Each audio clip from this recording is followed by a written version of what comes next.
اور پیش والے حرف کو بغیر کھینچے پڑھا جاتا ہے. ہا کو آپ نے ایک الف کی مقدار کے برابر کھینچ کر پڑھنا ہے کیونکہ حروف مدہ 3 ہیں، الف، واو اور یا.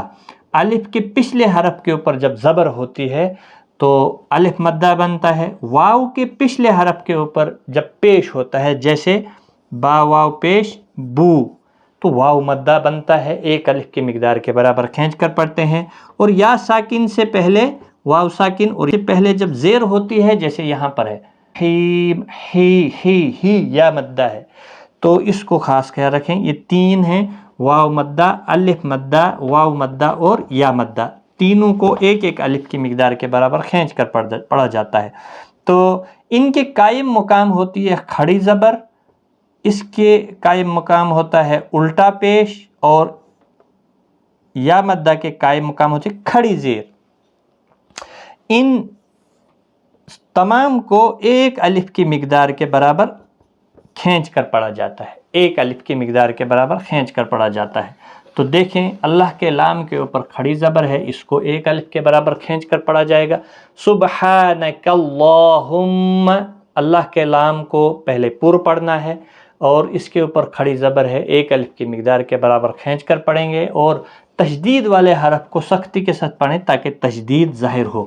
تشدید والا حرف پہلے پچھلے حرف کے ساتھ ملا کر پڑھا جاتا ہے، پھر اپنی حرکت کے ساتھ پڑھا جاتا ہے. جیسے کاف لام زبر کل، لام کھڑا زبر لا، کل لا. اسی طرح سے یہاں پر بھی میم مشدد ہے، می، ہا میم پیش ہم، میم زبر ما، ہم. اب دیکھیں میم مشدد اور نون مشدد. مشدد ہوتا ہے جس پر یہ ڈبلیو جیسا ہوتا ہے، تشدید والے حرف کو مشدد حرف کہتے ہیں. تو یہ 2 حروف گنہ ہیں، ان کو گنہ کے ساتھ پڑھا جاتا ہے. جب حروف گنہ 2 ہے، میم مشدد اور نون مشدد. اللہم، سبحانک اللہم، یہاں تک ہو گیا. وبحمدک، اور میم ساکن کے 3 قاعدے ہیں. میم ساکن کے بعد جب دوسرا میم آتا ہے تو ادغام شفوی ہوتا ہے، اور میم ساکن کے بعد جب با آتا ہے تو اخفاء شفوی ہوتا ہے. اور ان 2 کے علاوہ حروف تہجی یعنی حروف الہجا کے جتنے 29 حروف یا 28 کہیں یا 30 کہیں، ان میں سے کوئی حرف آتا ہے تو وہاں پر اظہار شفوی ہوتا ہے، یعنی میم کو ظاہر کر کے پڑھیں گے. وبحمدک، حمدک، حمدک، وبحمدک.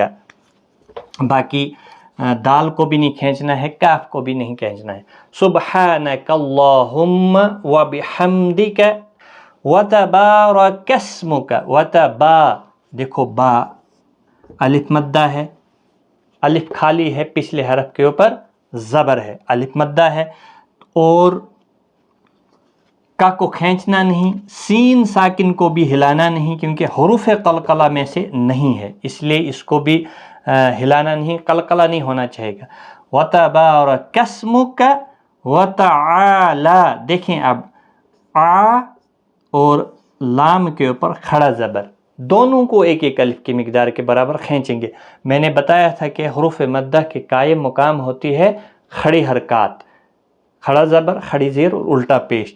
وتعالی، بہت سارے لوگ یہاں پر غلط پڑھ دیتے ہیں. وتعالی جدو کا، دیکھیں جیم دال زبر جد، دال پیش دو، کاف زبر کا، جدو کا. یہ اس کا مخرج بنتا ہے. جب ہم اس کو لکھتے ہیں تو تشدید والے حرف کے اندر 2 حرف پائے جاتے ہیں. پہلا پچھلی حرف کے ساتھ ملا کر پڑھا جاتا ہے اور دوسرا اپنی حرکت کے ساتھ پڑھا جاتا ہے. جیم دال زبر جد، دال پیش دو، جدو کا. اس لیے سختی کے ساتھ پڑھیں، اگر آپ نرمی کے ساتھ پڑھیں گے تو ایک دال اس میں حذف ہو جائے گا.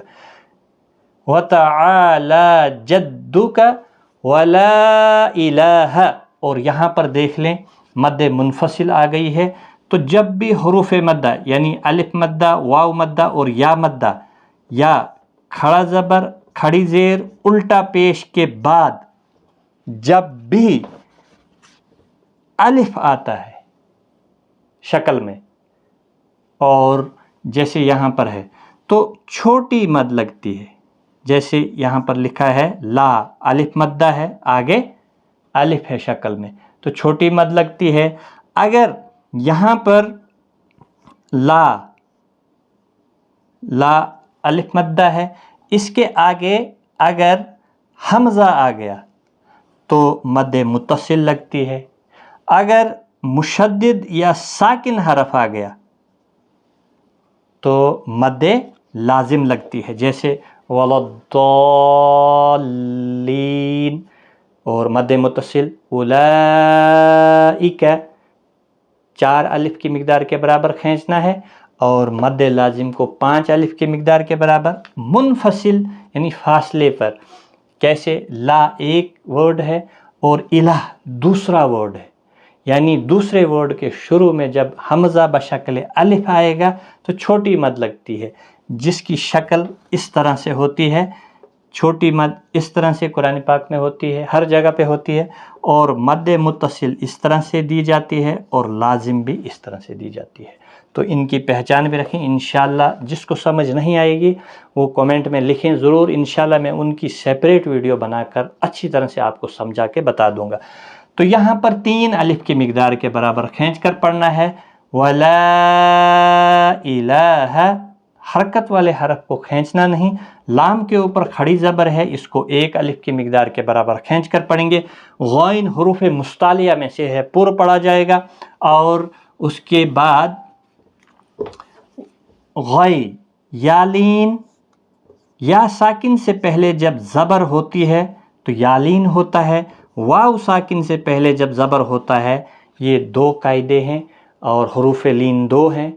جب یا ساکن سے پہلے زبر ہوتا ہے تو لین ہوتا ہے، لین کے معنی ہوتے ہیں نرمی پیدا کرنا، غی یعنی خوف، لإیلاف قریش، قری من خو، اس طرح سے۔ تو پیش ہوگا پھر نہیں، اگر پیش یہاں پہ پڑے گا تو پھر واو مدہ بنے گا، صرف زبر یا ساکن سے پہلے، جیسے یا ساکن سے پہلے یہاں پر زبر ہے تو دیکھو یہاں پر یا ساکن سے پہلے زیر ہے تو یا مدہ بن گیا، زبر آگے تو لین ہو گیا، تھوڑا نرمی کے ساتھ آدھے الف کی مقدار کے برابر کھینچ کر پڑھیں، اور را پھر پر پڑھا جائے گا، جب بھی را کے اوپر زبر یا پیش ہوتا ہے تو پر پڑھا جاتا ہے، زیر کی حالت میں باریک پڑھا جاتا ہے۔ مجھے امید ہے کہ آپ کو یہ سمجھ میں آ گیا ہوگا، اور آخر پر کاف ساکن پڑھا جائے گا، غیرک، غین پر پڑھا جائے گا، را بھی موٹا پڑھا جائے گا، کیونکہ یہ کنڈیشنل ہے، اس وقت پیش اس کے اوپر ہے اس لیے پر پڑھا جائے گا۔ تو آئیے اس کی ایک مشق کرتے ہیں۔ تکبیر تحریمہ، اللہ اکبر، اللہ سب سے بڑا ہے، سبحانک اللہم وبحمدک وتبارک اسمک وتعالی جدک ولا الہ غیرک۔ اب اس کا ترجمہ، سبحانک، پاک ہے تو، اللہم، اے ہمارے رب، وبحمدک، میں تیری تعریف کرتا ہوں، وتبارک اسمک، اور برکت والا ہے تیرا نام، وتعالی جدک، اور بلند ہے تیری بزرگی، ولا الہ غیرک، اور تیرے سوا کوئی معبود نہیں۔ اس طرح سے جب آپ پڑھیں گے اور الحمدللہ اس کا ثواب بھی ملے گا، اور سیکھنے کی کوشش کرنی چاہیے۔ اگر ہم انہی ورڈوں کو غلط پڑھیں گے پھر ترجمہ بھی بدل جاتا ہے، لحن جلی اور لحن خفی بھی ہوتا ہے۔ ایک بار میں اس کو رپیٹ کرتا ہوں، تکبیر تحریمہ، اللہ اکبر، سبحانک اللہم وبحمدک وتبارک اسمک وتعالی جدک ولا الہ غیرک۔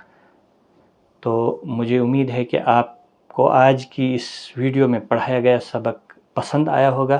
اگر پسند آیا ہوگا ایمان سے تو دوسرے لوگوں کے ساتھ بھی شیئر کریں، ویڈیو کو لائک بھی کرنا چاہے تاکہ دوسرے لوگ بھی اس سے فائدہ اٹھا سکیں۔ اللہ تعالیٰ آپ کو جزائے خیر دے۔ ملتے ہیں ایک نئے ایپیسوڈ کے ساتھ، تب تک کے لیے خدا حافظ۔